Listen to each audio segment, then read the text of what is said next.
오래전에 그 종교 개혁가였던 존 칼빈이라는 사람이 있는데 그분의 신학을 보통 칼빈주의라고도 하고 그렇게 얘기하죠. 근데 그 칼빈의 신학에 보통 사람들이 생각하면 보편적으로 생각하는 것이 하나님의 그 예정론하고 불가항력적인 은혜를 생각하는 경우가 있습니다. 예정론이라는 것은 하나님께서 창세 이전에 구원할 자를 미리 정해놓았다는 그런 말씀이죠.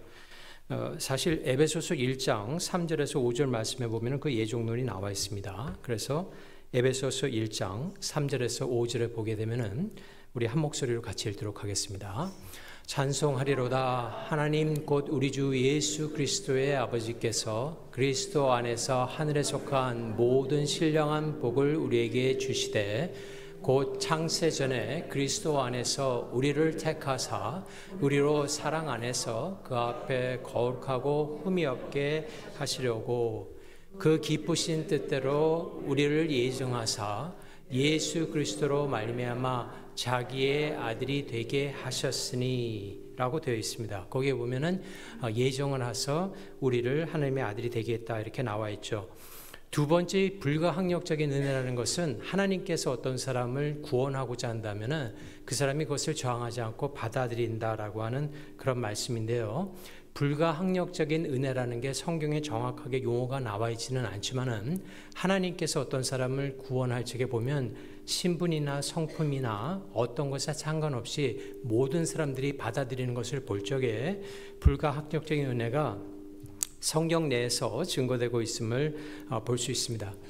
그런데 이 예정론이나 불가항력적인 은혜를 우리가 볼 적에 중요한 것은 무엇이냐면 하나님께서 어떤 사람을 구원코자 한다면 반드시 구원하신다라는 것입니다. 하나님의 뜻에 의해서 구원을 받는다라는 것입니다. 그런데 이 예정론을 잘못 이해하시는 분들 가운데 어떻게 생각을 하냐면은 나는 구원받고 싶은데 하나님께서 창세 이전에 선택을 안 했기 때문에 구원 못 받으면 어떡하냐 이렇게 반문하시는 분들이 있습니다. 그래서 공정하지 못하다 이렇게 말씀하시는 분들이 있는데 그것은 사실 사람의 잘못된 생각입니다. 실제 상황은 그렇지 않다라는 것입니다. 성경에 보면은 이 사람의 마음의 실제 상황에 대해서 말씀하고 있는데요. 로마서 1장 28절에 보게 되면은 그 마음의 상태를 다음과 같이 증거하고 있습니다. 한 목소리 있습니다. 또한 그들이 마음에 하나님 두기를 싫어하며 하나님께서 그들을 그 상실한 마음대로 내버려 두사 합당하지 못한 일을 하게 하셨으니 라고 되어 있습니다. 이 상실했단 말은 무엇이냐면 아담이 죄를 진 다음에 사람의 마음은 하나님을 멀리하는 마음으로 태어난다라는 것이에요.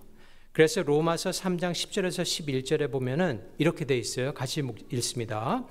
기록된 바 의인은 없나니 하나도 없으며 깨닫는 자도 없고 하나님을 찾는 자도 없고 다 치우쳐 함께 무익하게 되고 선을 행하는 자는 없나니 하나도 없도다 이렇게 되어 있습니다. 제가 잘못 드린 것 같은데요. 10절에서 11절까지인데요. 중요한 것은 무엇이냐면은 아담이 죄를 지은 이후에 사람이 태어날 적에 그 마음의 상태가 실제 상황에는 어떻게 되어 있냐면은 하나님을 찾지 않고 하나님부터 멀어지고자 하는 마음을 가지고 태어난다라는 것입니다. 그렇기 때문에 이런 사람을 하나님께서 구원하시기 위해서 반드시 이루어야 될 것은 그 상실한 마음의 변화라는 거예요.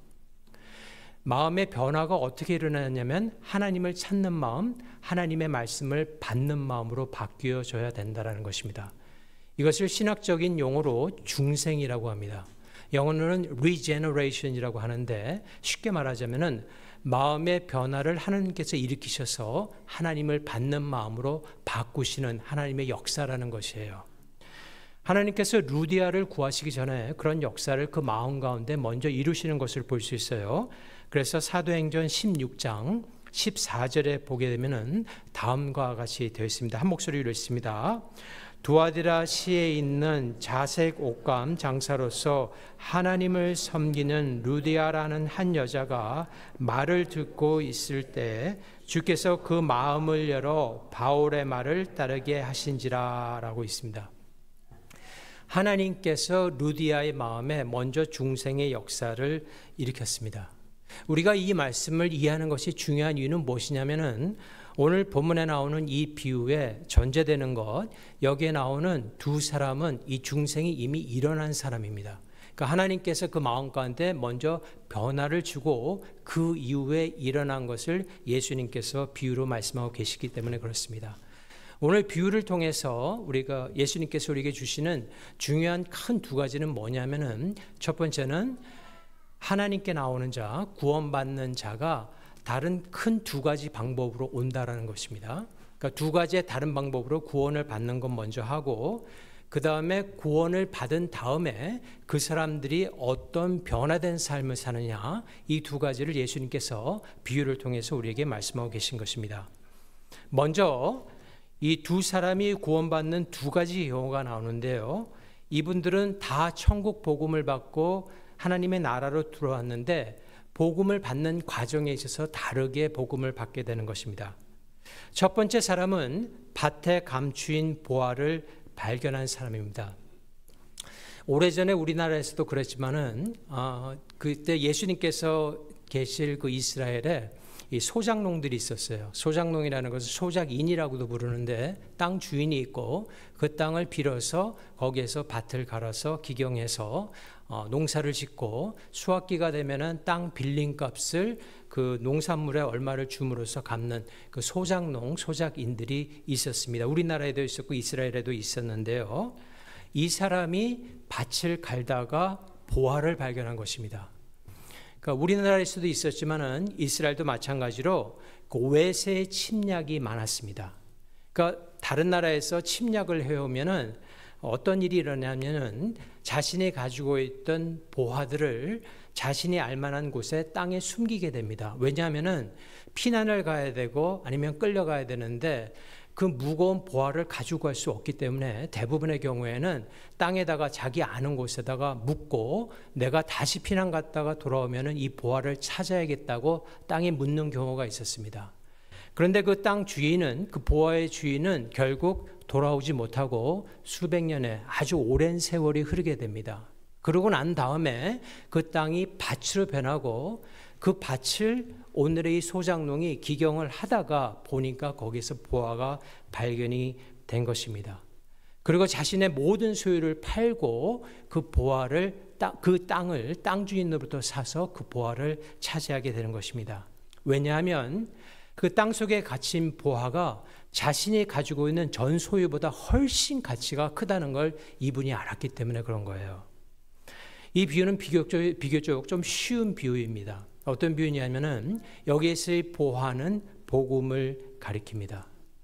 그런데 이 보화를 어떻게 발견하냐면은 전혀 생각지 않은 곳에서 발견을 하는 거예요. 자신은 땅을 그냥 기경하려고 그랬는데 땅을 일구려고 그랬는데 거기서 보화를 발견한 것이죠. 그와 같이 예수님을 믿게 되는 사람 가운데 전혀 생각지 않은 시간, 전혀 생각지 않은 장소에서 그리스도를 만나는 경우가 있습니다. 제가 아는 분 가운데 예전에 그런 얘기를 들은 적이 있어요. 이분이 삶이 상당히 곤고하고 힘들고 어려운 가운데 방황하는 시절이 있었는데 그래서 땅을 이렇게 길을 걸어가고 있었는데 멀리서 교회 종소리가 들렸다고 합니다. 예전에는 교회에서 종소리를 울렸거든요. 그래서 그 종소리가 호기심이 나서 종소리를 따라가서 예배당에 들어갔고 예배당에 앉아서 예배를 듣고 설교 말씀을 듣는 가운데 거기서 복음을 만나게 됩니다. 그래서 예수님을 영접하고 구원을 받게 되는 그런 역사를 자기가 경험했다라고 말한 그런 분을 제가 그런 말을 들어본 적이 있습니다. 또 제가 하나 들은 간증 가운데 이분은 미국 분이신데요. 삶이 너무나 힘들고 어려워서 자살을 하려고 이렇게 결단을 합니다. 그래서 모텔로 갔고 모텔에 가서 자살을 하려고 그랬는데 거기 보니까 성경책, 기도원에서 아마 배부한 성경책인 것 같아요. 성경책이 하나 있어서 그거나 읽고 죽자. 그러고 그 성경을 피고 그 저녁에 그 성경을 쭉 읽어나가는데 밤새도록 읽어나가는 가운데 그 성경을 통해서 예수 그리스도를 만나고 새 사람이 됩니다. 그러니까 이분들은 예수 그리스도를 믿게 되는데 전혀 생각지 않은 장소, 전혀 생각지 않은 시간에 그리스도를 믿게 된 것입니다. 예수님이 그 비유를 하나 드신 것이죠. 두 번째 사람은 조금 특별한 사람입니다. 첫 번째 사람은 보통 일반인과 같이 보아를 보면은 보아의 가치를 금방 알 수 있는 그런 사람이지만은 이 두 번째 사람은 좀 스페셜리스트, 보석 스페셜리스트예요. 그래서 진주를 딱 보면은 일반 사람은 모르지만은 이 사람은 진주를 봤을 적에 그 가치를 아는 사람이에요. 이 비즈니스맨은. 그래서 그 진주를 찾기 위해서 찾고 찾다가 정말 다른 사람이 알지 못하는 그 진주의 가치를 발견하고 자신의 소유를 또 팔고 그 진주를 차지하게 된 그런 비유입니다. 이런 사람의 경우는 어떤 경우냐면은 이분은 진리를 탐구하는 사람이었어요. 뭔가 인생의 공허함에 있어서 뭔가 진리를 탐구하다가 어느 순간에 하나님의 은혜를 받게 되고 거기서 예수 그리스도를 만나는 그런 역사가 일어났다는 것이에요. 좋은 예는 바로 니고데모의 예가 되겠죠. 그렇죠? 니고데모는 그 마음 가운데 하나님의 말씀의 가치도 알고 이 하나님에 대한 놀라운 지식을 가지고 있었던 사람이었어요. 하지만 뭔가 풀리지 않는 의문이 그 삶 가운데 늘 있었어요. 그런데 예수께서 나타나시고 행색이나 하는 것을 보면은 자기가 생각하는 메시아는 아닌데 뭔가가 그분에게 있는 거예요. 뭔가가 끌리는 게. 그래서 자신의 신분도 있고 그래서 몰래 저녁에 찾아가서 예수 그리스도를 만나게 되고 거기에서 복음의 아주 원어원, 베이직 단계를 그분이 접하게 되죠. 그리고 나서 요한복음을 보게 되면 계속해서 그분의 삶에 변화가 일어나게 됩니다. 그건 뭐냐면은 진리를 탐구하다가 풀리지 않는 의문이 그분의 말씀을 통해서 점점 풀리기 시작하는 거예요. 그래서 결국에는 예수 그리스도의 제자가 되고 자신의 많은 소유를 팔아서 예수님의 시신에 향유를 붓는 그런 일을 하고 그 당시에 예수님의 시신을 원하는 것은 죽을 수도 있는 아주 위급한 상황이었지만 그런 상황에서 담대하게 예수님의 시신을 요구하는 용감한 예수님의 제자로 되었다라는 것입니다. 우리 주변에도 보면은 위에서 말씀드린 그 비유와 같은 분들이 있을 수가 있어요. 어떤 삶의 공허함이나 어려운 가운데 주님을 찾아가게 되고 교회를 찾아가게 되고 또 성도들을 통해서 예수 그리스도를 만나게 되는 그런 일들이 있습니다. 예수님께서는 천국을 하나님의 말씀을 통해서 이 땅에서 발견되는 두 가지 대표적인 비유를 드신 것입니다. 그런 다음에 그 비유에 예수님께서 또 가르치는 것은 뭐냐면은 이분들이 예수님을 영접하게 되는 그 과정은 달랐지만은 그 이후의 변화에는 공통적인 변화가 일어났다는 것이에요. 본문에서는 네 가지로 우리에게 그렇게 말씀하고 있습니다. 첫 번째, 두 사람은 그들이 발견한 가치를 알았다라는 것입니다. 여러분, 하나님의 말씀을 듣고 복음을 듣고 예수 그리스도라고 하는 그 분에 관해서 알기 시작하면서 그 가치를 깨닫는 것이 바로 은혜의 시작입니다. 그것은 아무나 그렇게 깨달을 수 있는 것이 아니에요. 내가 예수님의 가치, 내 인생에 있어서 가장 귀중한 분, 이거를 깨닫는 가치 자체가 하나님의 놀라운 은혜라는 것이에요. 그렇지 못하는 사람들도 많이 있어요. 대표적인 사람이 본디오 빌라도를 보면 여러분들 알 수가 있죠. 요한복음에 보게 되면은 본디오가 예수 그리스도를 앞에 놓고 예수님께서 진리에 관한 말씀을 하고 계시는데 진리이신 예수님을 알아보지 못하고 진리가 무엇이냐라고 묻습니다. 그리고 그 진리에 대해서 알려고 하지 않아요.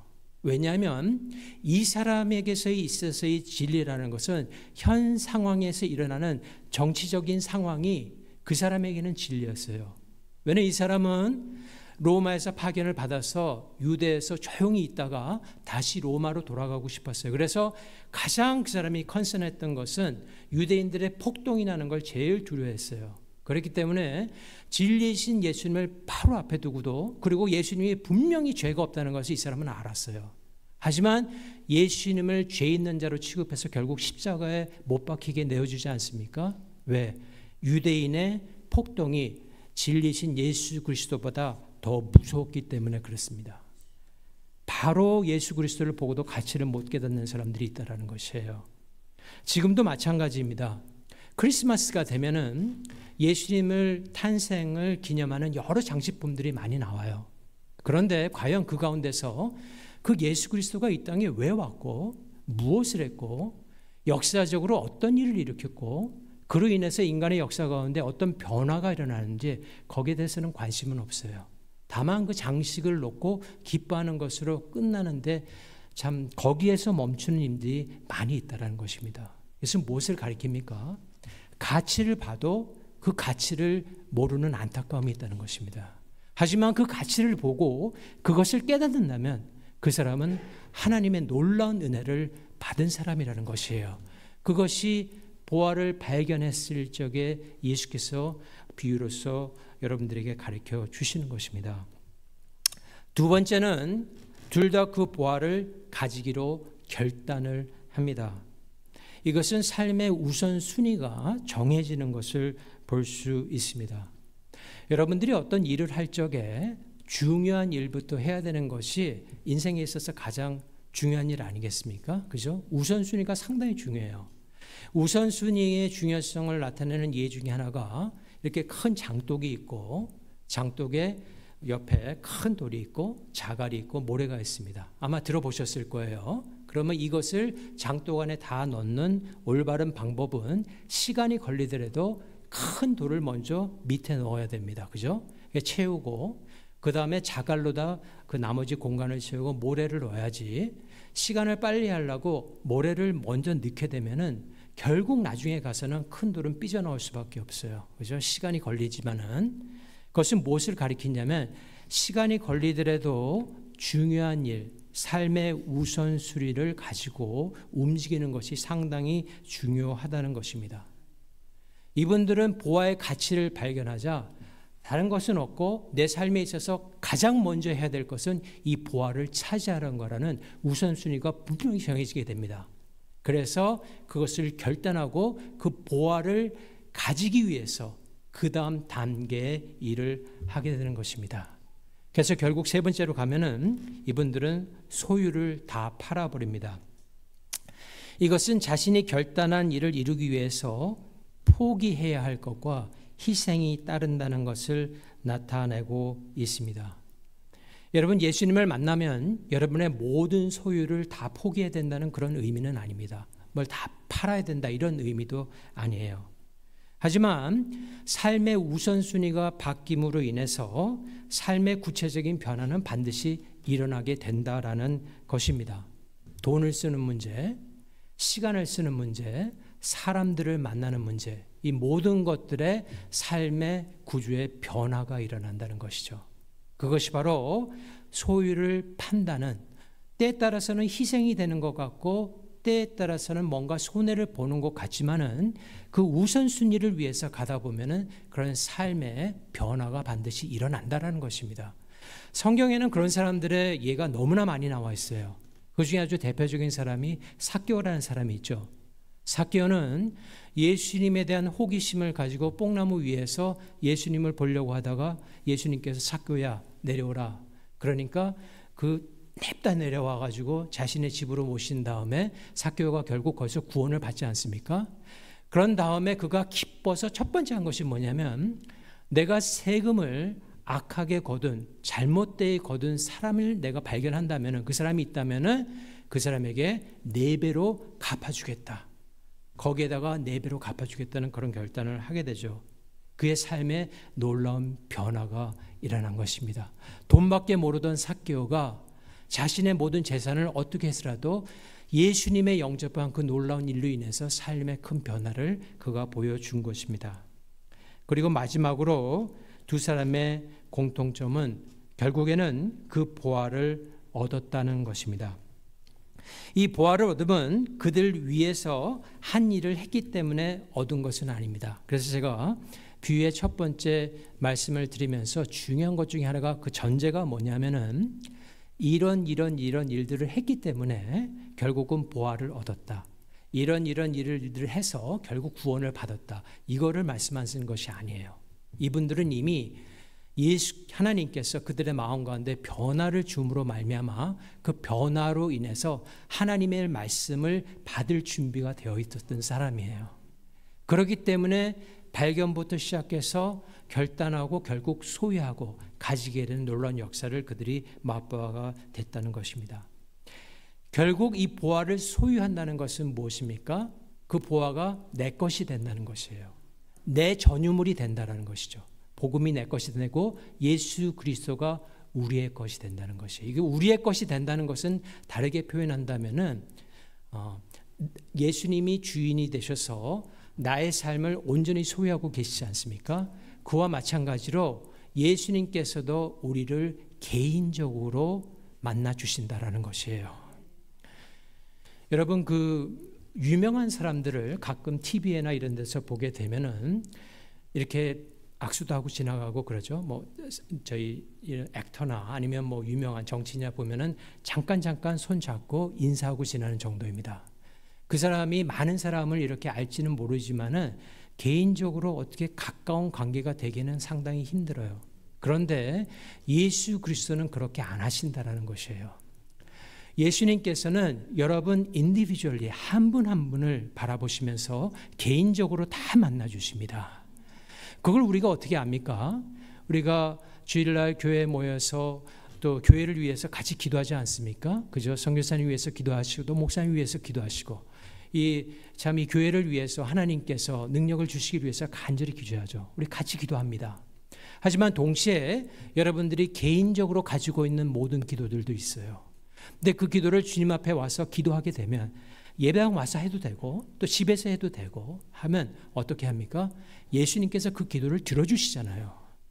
그게 여러분을 개인적으로 예수님께서 알고 계시고 들으신다라는 것이에요. 그게 바로 증거인 것입니다. 저 또한 많은 개인적인 기도를 하고 또 그런 경험을 했고 여러분들도 다 그런 경험을 했으리라고 봅니다. 성도 여러분, 우리 하나님께서는 여러분들이 기도하시면 그 기도를 반드시 들어주십니다. 그래서 요한복음 15장 7절에 보면은 다음과 같은 말씀을 하고 계세요. 거기에 보면 이렇게 되어 있습니다. 다 같이 읽습니다.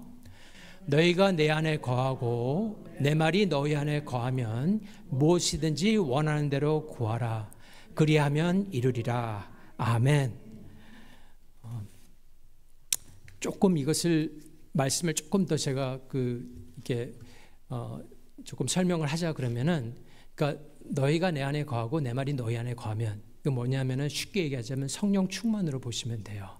우리의 삶 가운데 하나님의 말씀이 정말 임하시고 뜨거울 수도 있고 차가울 수도 있지만은 내가 정말 주님을 위해서 헌신한 삶 가운데서 주님을 꼭 의지하고 주님께 나아가서 기도하면은, 우리가 잘못된 기도하면은 예수님께서 그것도 고쳐주세요. 바르게. 그렇게 기도하는 것이 아니라 이거를 놓고 기도해야 되는데 잘못 구할 때가 많으니까 우리는 연약하기 때문에.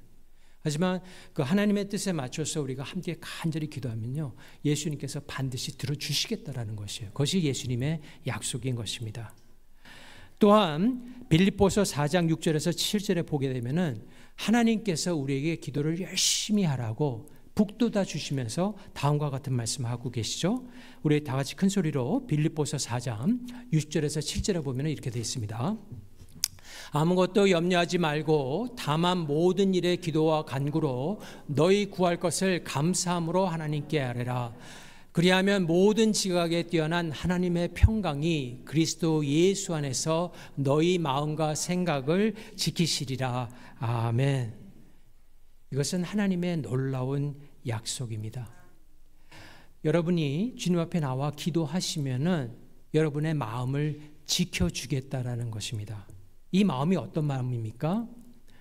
하나님께서 하나님의 말씀이 얼마나 옳고 또 깊이가 있고 성경을 통하여 하나님의 사랑과 놀라운 은혜를 깨닫게 하는 그런 놀라운 믿음을 우리에게 주셨는데, 그리고 이 세상 살아가면서 정말 가장 중요한 게 있으면 이 믿음인데, 결국은 이 믿음으로 살아가는 거거든요. 크리스천들은 하나님이 나를 지켜주신다, 하나님이 나의 아버지가 되신다, 하나님께서 기도하시면 들어주신다, 하나님은 신실하시고 하나님께서는 나를 사랑하셔서 독생자 예수 그리스도까지 주셨다는 말씀에 근거한 믿음이 결국은 여러분의 삶을 지탱하는 것이에요.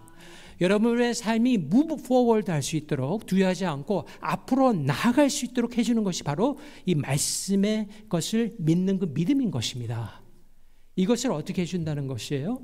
염려가 오고 근심이 오고 걱정이 올 적에, 우리의 마음이 자꾸 무너지려 그럴 적에 하나님께 나아가 기도하면은 이거를 차단해주고 지각에 뛰어나다는 것은 하나님은 다 아신다라는 것이에요. 우리가 우리 자신을 아는 것보다 더 많이 속속들이 더 잘하신다는 것이에요. 그렇기 때문에 하나님 앞에 나와서 기도하면은 절대 하나님의 마음의 평강이 우리의 마음을 지키신다라고 그렇게 하신 것이죠. 다시 말한다면 쉽게 좀 더 얘기한다면 우리의 믿음을 지켜주신다는 것이에요. 더 나아갈 수 있도록, 더 전진할 수 있도록, 더 믿을 수 있도록, 하나님을 더 사랑할 수 있도록 우리에게 믿음을 주신다는 것입니다. 그래서 우리가 주님 앞에 나와서 간절히 기도하는 거예요. 붙들고 매달리고 또 기도하고, 붙들고 매달리고 또 기도하고, 차 타고 가면서도 기도하고, 비행기 안에서도 기도하고, 기도하는 거예요. 뭐 이렇게 꼭 해서가 아니라 계속 하나님하고 대화하는 거예요. 그런 것들을 통해서 우리의 믿음이 강건해지고 결국 하나님의 말씀, 이것이 내 삶 가운데 가장 소중한 것이구나, 다른 게 없구나, 결국은 이것이구나, 이것을 내가 끝까지 잡고 가야 되겠다, 하나님 감사합니다, 그렇게 마음을 지켜주신다는 것이죠. 그 믿음을 하나님께서 지켜주실 것을 약속해 주시는 것입니다. 이 소중한 마음, 이 믿음을 예수님께서는 여러분들의 주시기 위해서 이 땅에 2000년 전에 오신 것입니다. Literally 2000년 전에 정말 오셨어요.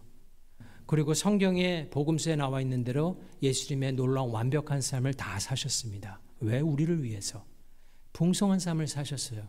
그 풍성한 삶을 우리에게 주셨을 뿐만 아니라 결국에는 십자가에 가시지 않습니까? 왜냐하면 우리 죄의 문제를 해결하시기 위해서. 그래서 십자가에서 우리 죄의 문제를 완전히 해결하셨어요. 그래서 그리스도를 믿는 모든 사람에게는 더 이상 사단이 어떤 죄를 하고 이런 어떤 영적인 두려움에도 우리가 이겨낼 수 있게끔 예수님께서 해주신 것입니다. 그래서 그 그리스도로 말미암아 우리가 하나님 앞에 담대히 설 수 있고, 더 나아가서는 그 그리스도를 증거하고 그리스도 안에서 더욱더 기뻐하고 내일 하루도 그리스도가 있기 때문에 살고 미래도 살 것을 결단하면서 나아가는 크리스천의 삶을 우리에게 주신 것입니다. 사랑하는 성도 여러분, 여러분의 삶에 진정한 보화가 되는 가장 가치 있고 가장 귀중하고 정말 여러분의 삶의 근원이 되시는, 여러분의 삶의 전부가 되시는 예수 그리스도를 더욱더 사랑하는 여러분 다 되시기를 주님의 이름으로 축원합니다. 다 같이 기도하시겠습니다.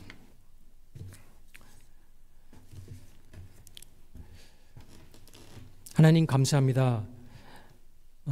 참으로 부족하고 연약한 저희들 주님께서 불쌍히 봐주시고 하나님의 자녀로 삼아주시고 참 감히 하나님 앞에 나와 기도하고 예배드리고 또 하나님을 높이고 우리의 삶을 돌아볼 적에 참으로 부족한 것이 많지만은 그래도 자비하시고 너무나 은혜로우시고 저희를 너무나 사랑하셔서 다시 우리로 하여금 회개케 하시고 다시 회복하게 하시고 그래서 다시 주님 앞에 나와 예배하고 찬양할 수 있는 주님의 자녀와 백성으로 삼아주시고 너무나 감사드립니다.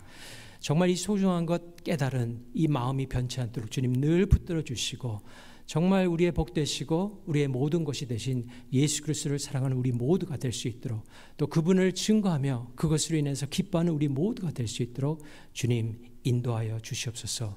이 모든 말씀 우리 주 예수 그리스도의 이름으로 간절히 기도하옵나이다. 아멘.